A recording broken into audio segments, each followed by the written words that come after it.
২১ তারিখের মধ্যে বাংলাদেশকে সিদ্ধান্ত দিতে হবে তারা ইন্ডিয়াতে টি-20 বিশ্বকাপ খেলতে যাবে কি যাবে না।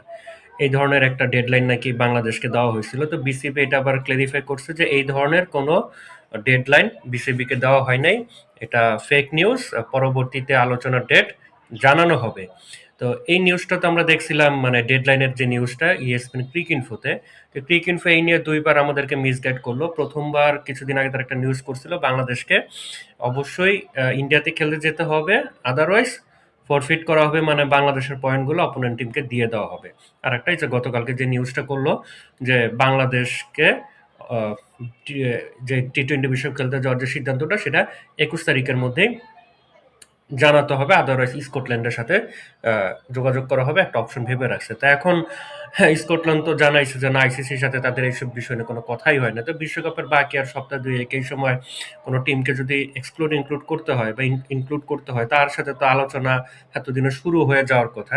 তা আপনাদের মনে রাখতে হবে, আপনাদের আমাদের সবাইকে মনে রাখতে হবে ক্রিকইনফো কিন্তু ভাই ইন্ডিয়ান অরিজিন, মানে ক্রিকইনফো কিন্তু ইন্ডিয়ারই একটা নিউজ পোর্টাল। সো তারা বিভিন্নভাবে আমাদেরকে মিসগাইড করা বিভ্রান্ত করার চেষ্টা করবে।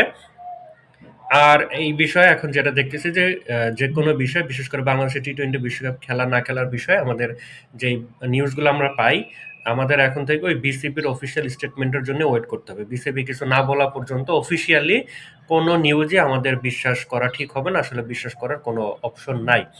আর একটা কথা, আর একটা প্রশ্ন দিয়ে ভিডিওটা শেষ করতেছি। এই যে এখন যারা ইনিয়ে বিনিয়ে বা অনেকটা ইনডাইরেক্টলি বলতেছেন যে বাংলাদেশ মাথা উঁচু করে হলেও ভারতের টি-20 বিশ্বকাপটা খেলতে যেতে পারতো, অনেক অপশন ছিল, হ্যান ত্যান টেবিল ফ্যান অনেক কিছু। জাস্ট আমাকে একটু কেউ পারলে একটু বুঝান যে বাংলাদেশ ভারতে বিশ্বকাপ খেলতে যাবে এবং সেটা আবার মাথা উঁচু করে কেমনে সম্ভব হয়? ভারতে খেলতে যাওয়াটাই তো আমাদের একটা এখন নৈতিক পরাজয় হয়ে যাবে। হ্যাঁ, মাথা নিচু হয়ে যাবে আরো। তো মাথা উঁচু করে মানে সব শর্ত দিয়ে শর্ত গুলা সব আমাদের ফরে এনে সেখানে আবার মাথা উঁচু করে ভারতে টি-20 বিশ্বকাপটা বাংলাদেশ কেমনে খেলতে যেতে পারতো? এটা আদৌ কতটা যৌক্তিক কথা বা এটার কোনো সলিড কোনো বেসমেন্ট আছে কিনা আপনারা একটু কেউ যদি বুঝে থাকেন আমাকে একটু বুঝান তো ভাই। আমি একটু বিষয়টা বুঝতে চাই। কি আমার কাছে বিষয়টা যদিও হাস্যকর লাগে কিন্তু আমি একটু বিষয়টা বুঝতে চাই।